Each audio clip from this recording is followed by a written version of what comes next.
हाँ भाई, आज हम बात करेंगे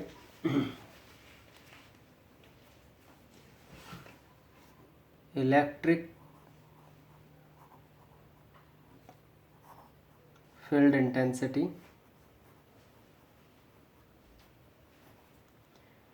due to a group of charges first and then due to continuous charge distribution. Group of charges की अगर हम बात करें तो बिल्कुल सिंपल है। अपने पास दो मेथड है। फर्स्ट मेथड है कि आप सिंपली जैसे इंटेंसिटी E1 निकालें, E2 निकालें, E3 निकालें या फिर उन सबको आप ऐड कर दें, या फिर एक बिल्कुल सिंपल मेथड है, we know that force due to a group of charges। हम पहले कैलकुलेट कर चुके हैं ये पार्ट में, group of charges, superposition principle जिसमें हमने बताया था। एफ आया था अपने पास, के क्यू नॉट बाहर आ गया था और हमने लिखा था summation I varies from 1 to n Q i by r naught i square and then R naught I cap. Now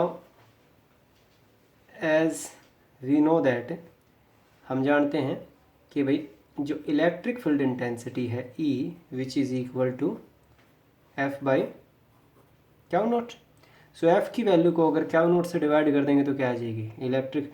ये फोर्स किसकी वजह से है, ग्रुप ऑफ चार्जेस, तो इंटेंसिटी भी किसकी वजह से होगी, group of charges.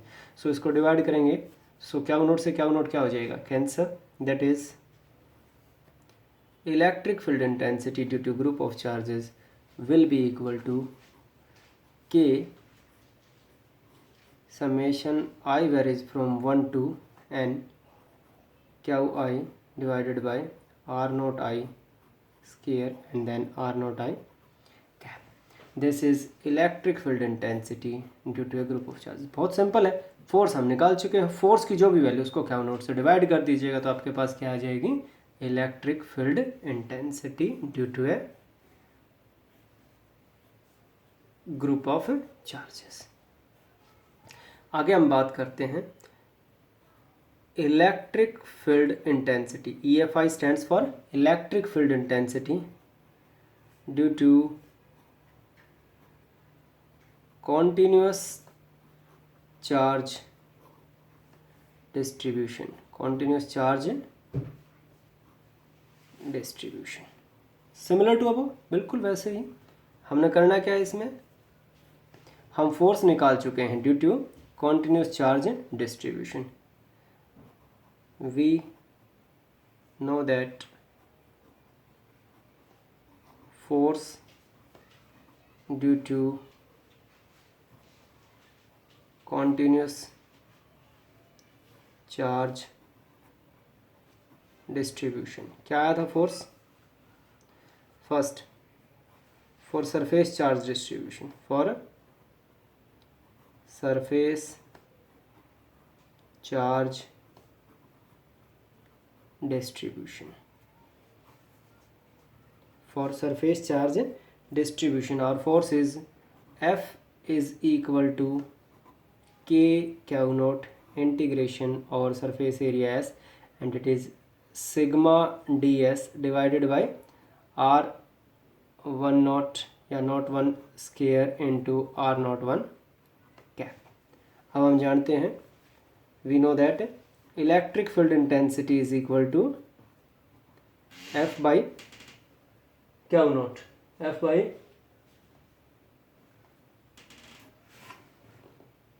Q naught। So divide करेंगे तो Q नोट से Q नोट कैंसिल हो जाएगा। F will be equal to K, sorry E will be equal to K integration over surface, it is sigma ds R naught 1 square into R naught 1 cap. Now आपके लिए homework है, आपको equation लिखनी है। Electric field intensity due to linear linear and volume charge distribution. Linear and volume charge distribution. ठीक है, बस जो फोर्स की वैल्यू आई है उसको क्यू नोट से डिवाइड कर दो, क्यू नोट से क्यू नोट कैंसिल हो जाएगा, आपके पास इलेक्ट्रिक फील्ड इंटेंसिटी की वैल्यू आ जाएगी. This is all about electric field intensity due to group of charges and due to continuous charge distribution. आज हम नेक्स्ट एक इम्पोर्टेंट कॉन्सेप्ट डील करने वाले हैं और वो है, अगर आपसे बात की जाए तो electric field line. Electric field line next concept है अपना इलेक्ट्रिक फील्ड लाइंस. देखिएगा बिल्कुल सिंपल है electric field lines. Electric field lines हम वो लाइंस हैं जो हम यूज़ करते हैं इलेक्ट्रिक फील्ड की डायरेक्शन बताने के लिए और उसका मैग्नीट्यूड की. जहाँ पे इनकी डेंसिटी ज़्यादा होगी वहाँ पे इलेक्ट्रिक फील्ड की स्ट्रेंथ भी क्या होगी, ज़्यादा. और अगर इनकी डेंसिटी कम है तो इलेक्ट्रिक फील्ड की स्ट्रेंथ भी क्या होगी, कम. So electric field line basically हमें बताती हैं direction and magnitude of electric field at any place. So what is electric field lines? These are those lines. ये स्ट्रेट भी हो सकती हैं, क्राउड भी हो सकती हैं. So you may write in bracket straight or curved which will gives us the direction and idea of electric field strength. इसका क्या है, मैग्नीट्यूड. कैसे होगा अभी बताते हैं आपको. Magnitude eight any place. अब इनको डिफाइन कैसे किया जाता है, और इनको डिफाइन करने का है कि किसी इलेक्ट्रिक फील्ड में, फॉर एग्जांपल ये किसी सोर्स चार्ज का इलेक्ट्रिक फील्ड है. इस इलेक्ट्रिक फील्ड में अगर आप कोई टेस्ट चार्ज रख देते हो और जो यूनिट जिसका मैग्नीट्यूड है ताकि ये इसके फोर्स को, इसके फील्ड को डिस्टर्ब ना करे, और इसकी जो नेचर है वो है पॉजिटिव, तो ये चार्ज या तो इसको अट्रैक्ट करेगा, अगर नेगेटिव है तो अट्रैक्ट करेगा, पॉजिटिव है तो रिपेल करेगा. तो जिस तरफ ये यूनिट पॉजिटिव टेस्ट चार्ज जाएगा, जो पाथ ये फॉलो करेगा, अंदर आएगा या बाहर जाएगा फील्ड के अंदर, अगर इसको रख दिया गया है तो इसका जो पाथ फॉलो किया गया है उसको क्या कहते हैं, इलेक्ट्रिक फील्ड लाइन. तो क्या लिखोगे आप, electric field lines are the path followed by a unit positive test charge, unit positive test charge placed inside the electric field of a source charge. Source charge के electric field में जब हम किसी unit positive test charge को रख देंगे तो जो पाथ वो फॉलो करेगा, मान लीजिएगा इस पेन की टिप पे एक यूनिट पॉजिटिव टेस्ट चार्ज है और यहाँ पे रख दिया, मान लीजिएगा इस पे चार्ज है, ये तो पॉजिटिव और ये भी पॉजिटिव, तो ये इसको बाहर फेंकेगा, तो ये पाथ इसने फॉलो किया, तो ये पाथ जो फॉलो किया है इसको क्या कहेंगे, electric field line. So this is electric field lines. अब कैसे ये बताता है देखिएगा, थोड़ा सा एक मिनट हम पढ़ेंगे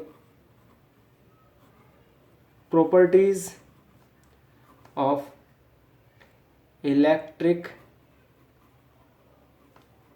field lines. important properties की बात करेंगे हम, ठीक है ना.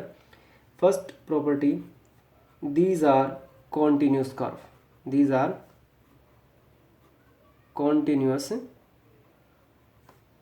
curves as can not break और सडन जंप, ये कहीं पे जंप नहीं करके जा सकती, यहाँ पे रुक गई और उसके बाद चल पड़े तो ऐसा नहीं है, ये कॉन्टिन्यूसली मूव करती रहती है, तो ये कैसी कर्व है, कॉन्टिन्यूस कर्व है।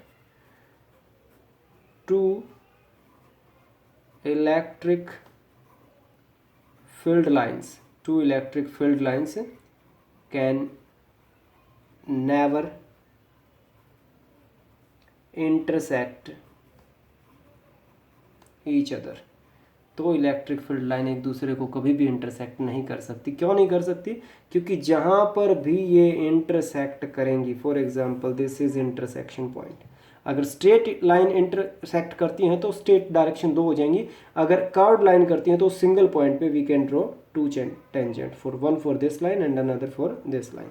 सो ये दो अगर टेंजेंट हम ड्रा कर रहे हैं तो यहाँ सिंगल पॉइंट P पे इस इलेक्ट्रिक फील्ड की दो डायरेक्शन होगी, मतलब एक ही पॉइंट पे फील्ड के अंदर एक चार्ज को दो डायरेक्शन में धकेला जा रहा है।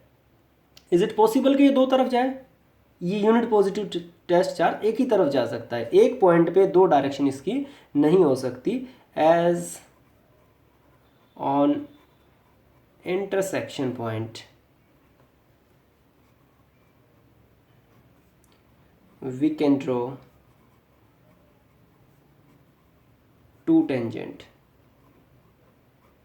that is field has two direction for a single point, which is impossible, impossible.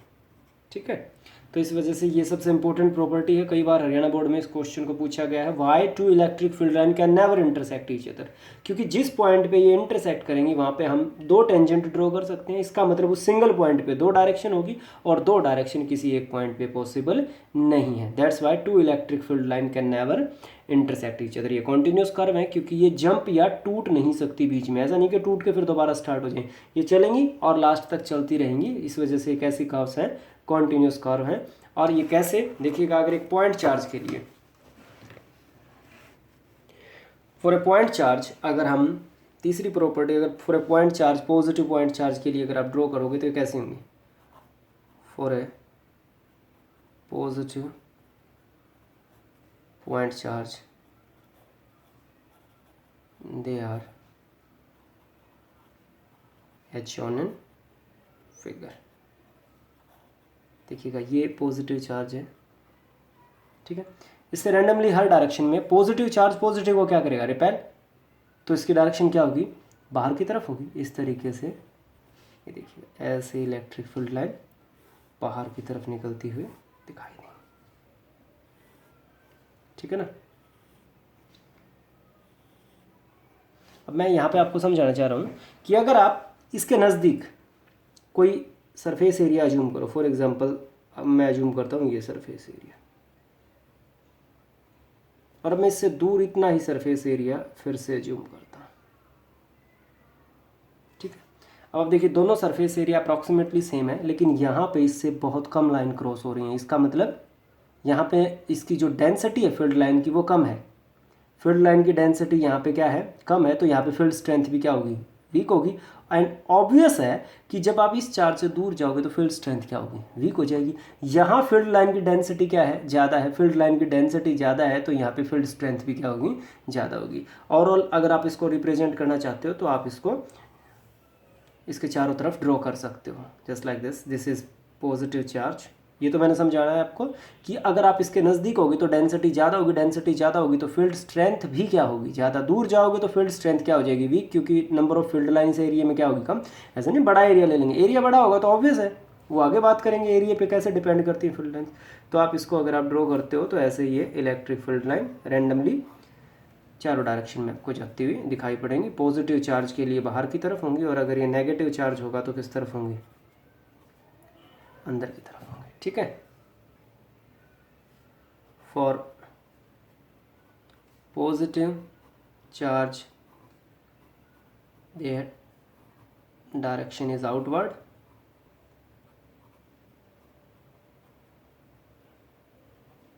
and for negative charge, their direction is inward. Negative charge के लिए अगर हम पॉजिटिव टेस्ट चार्ज रखेंगे, for example this is negative charge और ये इसका field है, तो इलेक्ट्रिक फील्ड लाइन की डेफिनेशन क्या है? फोर्स एक्सपी नहीं है, path followed by a unit positive test charge, unit positive test charge. तो ये नेगेटिव चार्ज इसको क्या करेगा? अट्रैक्ट करेगा। तो फील्ड लाइन की डायरेक्शन क्या होगी इस नेगेटिव चार्ज के लिए? अंदर की तरफ। किस तरफ होगी भाई? अंदर की तरफ। और पॉजिटिव के लिए किस तरफ होगी? बाहर की तरफ। अगर पॉजिटिव नेगेटिव का पेयर है तो फील्ड लाइन पॉजिटिव से किस तरफ जाती हुई दिखाई पड़ेंगी आपको? नेगेटिव की तरफ। If we have a pair of, और प्रॉपर्टीज आप सीख रहे हैं, अगर अपने पास एक पेयर है, if we have pair of positive and negative charge, तो पॉजिटिव और नेगेटिव चार्ज का अगर पेयर है that is dipole, then electric field line will be, कैसे होंगी इलेक्ट्रिक फील्ड लाइन्स बताइए? Electric field lines will be as shown in figure from positive to negative, क्योंकि positive test charge repel करेगा positive charge, और negative charge उसको क्या करेगा? Attract करेगा। तो ये फील्ड लाइन ऐसे आपको पॉजिटिव से कहाँ जाती दिखाई पड़ेंगी? Negative. Depending on the medium के पे भी इन चीज़ों का इफेक्ट बहुत पड़ता है। लाइक दिस इज, और बाकी जो वहाँ तक अप्रोच नहीं कर पाती वो बाहर की तरफ निकलती रहेंगी इस डायरेक्शन वाले। यहाँ से कुछ और है तो आती रहेंगे, अदरवाइज रिप्रेजेंट करने की आपको ज़रूरत नहीं है। For a pair of positive charge, they will exert a pressure on each other on account of repulsion, on the account of repulsion। कैसे होगा? अगर ये पॉजिटिव चार्ज है, ये पॉजिटिव चार्ज है, तो ये दोनों एक दूसरे को रिपेल करेंगे, तो इनकी फील्ड लाइन भी एक दूसरे को अपोज करेंगी, तो वो बाहर भागती हुई एक दूसरे को रिपेल करती हुई दिखाई पड़ेंगे लाइक दिस। ये एक दूसरे की तरफ कॉन्ट्रैक्ट नहीं होंगी, ये बाहर भागेंगी। एरो ध्यान रखना है, पॉजिटिव के लिए किस तरफ होगा? बाहर की तरफ होगा, और नेगेटिव के लिए किस तरफ होगा? अंदर की तरफ होगा। So this are electric field line for a pair of positive charge. Next property है, inside a hollow conductor electric field lines are always 0। ये हम बाद में आपसे डिस्कस करेंगे इसी यूनिट के नेक्स्ट पार्ट में। inside a hollow conductor electric field lines are always 0। field lines are always 0, तो उसके अंदर फील्ड भी क्या होता है? 0 होता है। फील्ड 0 है तो इलेक्ट्रिक फील्ड लाइन भी क्या होंगी? 0। और अगर फील्ड है तो फील्ड लाइन भी होंगी। ठीक है। सो अभी अगर आपसे बात की जाए तो आज हमने सीखा है force, electric field intensity due to a group of charges due to continuous charge distribution, and then electric field line and properties of electric field lines. So अगर आपको कोई भी प्रॉब्लम है इनमें तो आप कमेंट बॉक्स में पूछ सकते हो, अदरवाइज मेरे से पर्सनली मैसेज कर सकते हो, जो स्टूडेंट हमारी एकेडमी से बिलोंग करते हैं। ठीक है, उसकी प्रॉब्लम ले ली जाएंगी। उसके बाद हम कल नेक्स्ट लेक्चर शुरू करेंगे। Thank you for watching.